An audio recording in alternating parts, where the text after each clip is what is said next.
أعوذ بالله من الشيطان الرجيم بسم الله الرحمن الرحیم۔ فیض الادب سبق نمبر 15۔ جملہ اسمیہ استفہامیہ۔ جملہ اسمیہ آپ سبھی کو معلوم ہے کہ وہ جملہ ہے کہ جس کی شروعات اسم سے ہوتی ہے، اور استفہام کا معنی آپ کو معلوم ہے۔ استفہام کہتے ہیں سوال کو، یعنی جملہ اسمیہ استفہامیہ کا مطلب ہوا ایسا جملہ جو کہ کسی سوال سے شروع ہو، اور اسم اس لیے کیونکہ چاہے سوال کوئی بھی لفظ ہو وہ اسم ہی ہے، نام ہی ہے، یعنی جس چیز سے شروعات ہو رہی ہے وہ نام ہو کسی چیز کا اور سوال بھی ہو، جیسے کیا، کون، کب، ہر چیز نام ہے۔ چاہے آپ کوئی بھی چیز کہیں، ضروری یہ نہیں کہ نام صرف کسی چیز کا ہو جس میں جان ہوتی ہے، جیسے انسان ہے، جانور ہے، پیڑ پودے، یہ چیزیں تو ہیں، ان کا بھی نام ہوتا ہے۔ پیڑ ہے تو یہ بھی ایک طرح کا نام ہے، انسان ہے تو یہ بھی نام ہے، یعنی آپ کی زبان سے جو بھی چیز نکل رہی ہے جس کا کوئی معنی ہوتا ہے تو وہ نام ہی ہے اس چیز کا۔ اسم استفہام۔ اسم استفہام وہ اسم ہے جس کے ذریعے کسی چیز کو پوچھا جائے، یعنی ایسا نام جو کہ سوال کر رہا ہو یا جس کے ذریعے سے سوال کیا جائے۔ ماں کون، یا پھر ماں کیا، من کون، کیفا یعنی کیسا، متا یعنی کب، اینا یعنی کہاں، المزاجو مزاج یعنی موڈ، کم کتنا، الساعتو وقت یا گھڑی یا گھنٹہ، الذہابو جانا۔ یہ ذہاب جو ہے یہ مصدر ہے، جیسے وہ گیا ذہبا، آپ نے پڑھا ماضی کے گردان میں تمرین الصرف میں ذہبا وہ ایک مرد گیا، یذہبو وہ ایک مرد جاتا ہے یا جائے گا، مضارع ہے، تو الذہابو یہ اس کا مصدر ہے یعنی کہ جانا۔ ما ھذا یہ کیا ہے،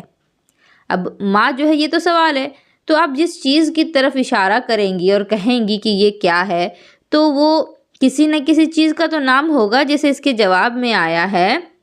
ھذا قلم، یہ قلم ہے، یعنی ماں کا اشارہ جس چیز کی طرف ہو رہا تھا وہ قلم تھا، اور قلم جو ہے یہ ایک چیز کا نام ہے جس سے کہ لکھا جاتا ہے۔ ما ھذا اس کی ترکیب ہوگی ما حرف استفہام مبتدا، ھذا اسم اشارہ خبر، مبتدا اپنی خبر سے مل کر کے جملہ اسمیہ استفہامیہ ہوا۔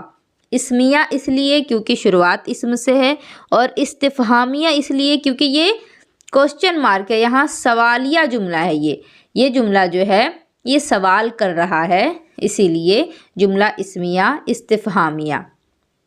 اب اس کا جواب یہاں موجود ہے، ھذا قلم، یہ قلم ہے، ھذا اسم اشارہ مبتدا، قلم مشار الیہ خبر، مبتدا اپنی خبر سے مل کر جملہ اسمیہ خبریہ ہوا۔ اس جملے کو جملہ اسمیہ خبریہ کہہ رہے ہیں کیونکہ یہاں خبر دی جا رہی ہے کہ جس چیز کا سوال ہوا تھا وہ چیز کیا تھی، قلم تھی، تو پہلا جملہ جو تھا وہ سوال کا جملہ تھا، اسی لیے جملہ استفہامیہ ہوا، اور دوسرا جملہ جو ہے یہ جوابیہ جملہ ہے، تو اسی لیے جملہ اسمیہ خبریہ کہا جائے گا، کیونکہ جملہ خبریہ کی تعریف ہی یہی ہے کہ جہاں کوئی خبر یا طلب معلوم ہو۔ پھر من انتا، تو کون ہے، من یہ بھی حرف استفہام ہے، تو من حرف استفہام مبتدا، انتا یہ بھی اس میں اشارہ ہے، یا پھر انتا جو ہے یہ آپ کہیں خبر، مبتدا اپنی خبر سے مل کر کے جملہ اسمیہ خبریہ ہوا۔ اور انا زیدن، اب یہ جواب دے رہا ہے، انا کے معنی میں، زیدن کے معنی کوئی انسان ہے جس کا نام ہے زید، انا زیدن میں زید ہوں، انا مبتدا زیدن خبر، مبتدا اپنی خبر سے مل کر کے جملہ اسمیہ خبریہ ہوا۔ من ضربا، کس نے مارا، من حرف استفہام مبتدا، ضربہ فعل، اس میں ہوا کی ضمیر پوشیدہ فاعل، فعل اپنے فاعل سے مل کر کے شبہ جملہ اسمیہ ہو کر کے خبر، مبتدا اپنی خبر سے مل کر جملہ اسمیہ خبریہ استفہامیہ ہوا، کیونکہ یہاں بھی سوال ہی ہو رہا ہے، من ضربہ کس نے مارا، ضربہ خالد خالد نے مارا، ضربہ فعل خالد فاعل، فعل فاعل سے مل کر کے جملہ فعلیہ خبریہ ہوا۔ فعل ہے، دیکھیں آپ، من ضربہ یہاں فعل ہے لیکن اس کے باوجود استفہام ہے، کیونکہ سوال ہو رہا ہے نا کہ کس نے مارا، اور جب جواب دے دیا گیا تو جملہ فعلیہ خبریہ بن گیا۔ متی ذہاب زیدن، متی کے معنی ہوتا ہے کب،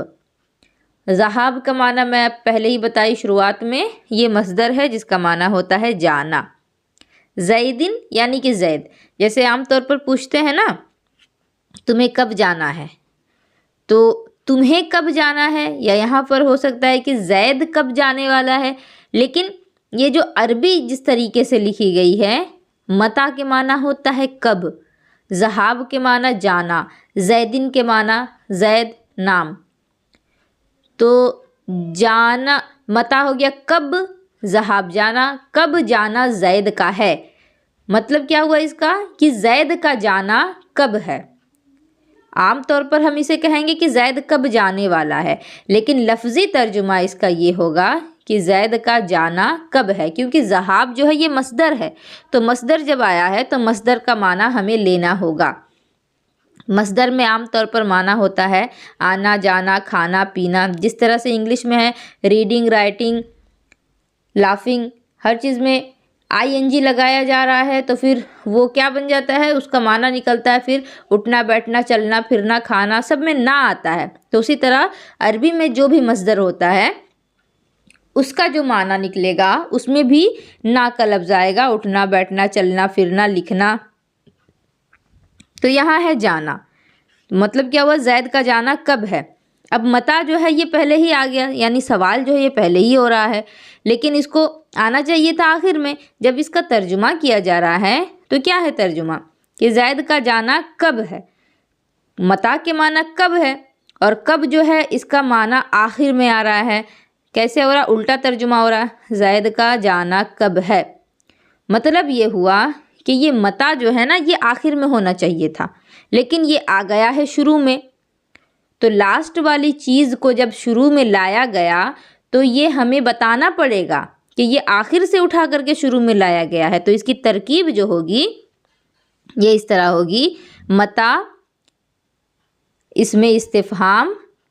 خبر مقدم، خبر مقدم یعنی کہ یہ خبر بننے والا تھا، اور خبر جو ہے یہ عام طور پر آخر میں آتا ہے، مبتدا شروع میں اور خبر آخر میں ہوتی ہے، لیکن یہاں خبر کو پہلے لے آیا گیا ہے تو ہمیں یہ کہنا پڑے گا خبر مقدم، یعنی ایسی خبر جو کہ پہلے لکھ دی گئی ہے، تو متی اس میں استفہام خبر مقدم، ذہاب و مصدر، اب مصدر ہے لیکن صرف مصدر بول کے اسے چھوڑ نہیں سکتے، کیونکہ بعد میں زید ہے، اور زید جو ہے اس پر دو زیر کا نشان بنا ہے۔ اب یہ دو زیر جو ہوتا ہے یعنی جر ہوتا ہے تو کب ہوتا ہے، یا تو حرف جارہ آئے اس وقت ہوتا ہے، یا تو مضافلے بنے تو اس وقت ہوتا ہے۔ تو دیکھیں آپ زید سے پہلے تو حرف جار کہیں پر بھی نہیں ہے، حرف جار آپ لوگوں کو میں بتائی تھی فی الا من اس طرح کے جو حروف ہیں وہ حرف جار ہوتے ہیں، تو یہاں تو زید سے پہلے حرف جار نہیں ہے، ذہابو ہے، تو زید کو ہم یہاں بنائیں گے مضافلے، اور جب مضافلے ہے تو اس سے پہلے مضاف ہونا چاہیے، ذہاب مصدر جو ہے اسے ہم مضاف بنائیں گے، ذہاب و مصدر مضاف اور زیدن مضافلے، مصدر مضاف مضافلے سے مل کر کے مبتدائے مؤخر۔ دیکھیے مقدم کا معنی ہوتا ہے پہلے، مؤخر کا معنی ہوتا ہے بعد میں، ٹھیک ہے، یہ بات آپ کو معلوم ہے۔ مبتدا کا معنی ہوتا ہے جو شروع میں آ رہا ہے، خبر کا معنی ہوتا ہے جو بعد میں آ رہا ہے، تو یہاں الٹا کر دیا گیا ہے نا، متی جو ہے یہ خبر ہے لیکن یہ شروع میں آ گیا، اسی لیے اس کو کہہ رہے ہیں متی اس میں استفہام خبر مقدم، ایسی خبر جو پہلے لا دی گئی، اور ذہاب و مصدر مضاف، زیدن مضاف الیہ، مضاف الیہ سے مل کر کے مبتدا مؤخر یعنی ایسا مبتدا جس کو بعد میں لایا گیا، پھر خبر مقدم مبتدا مؤخر سے مل کر کے جملہ اسمیہ استفہامیہ ہوا۔ اب یہ جو ایک ترکیب میں بتائی ہوں یہ پوری ترکیب آخر تک ہوگی اسی طرح سے، تو آپ لوگوں کے لیے آسانی ہو جائے گی۔ اب جیسے کہ کیفا مزاج و امر کا مزاج کیسا ہے؟ دیکھیں عربی تو ہم دائیں جانب سے پڑھ رہے ہیں، لیکن اس کا جب ترجمہ کر رہے ہیں تو بائیں جانب سے ہو رہا ہے۔ کیفا مزاج و امر کا مزاج کیسا ہے؟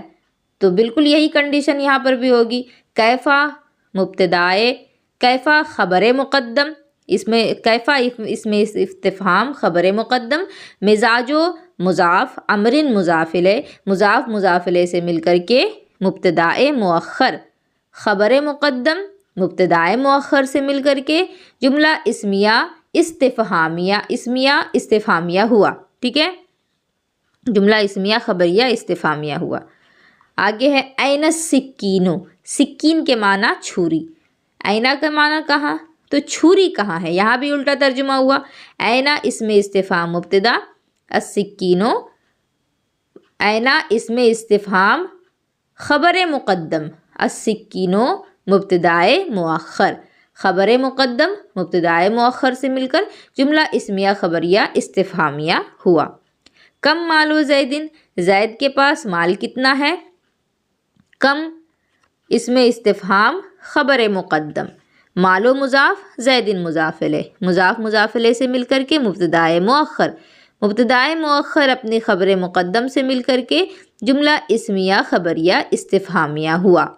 کم الساعۃ، کتنے بجے، یعنی یہاں سوال پوچھا جا رہا ہے، ٹائم کوئی کسی سے پوچھ رہا ہے کہ کتنے بج رہے ہیں، تو کم الساعۃ کتنے بجے، کم اسم استفہام خبر مقدم، الساعۃ مبتدائے مؤخر خبر مقدم سے مل کر کے جملہ اسمیہ خبریہ استفہامیہ ہوا۔ تو متی ذہاب و زیدن سے کم الساعۃ، یہ ساری ترکیب بالکل ایک جیسی ہے۔ جہاں جہاں 3 لفظ والے ہیں وہاں مضاف الیہ بن رہا ہے، اور جہاں 2 والے ہیں وہاں ڈائریکٹ خبر بن جا رہی ہے۔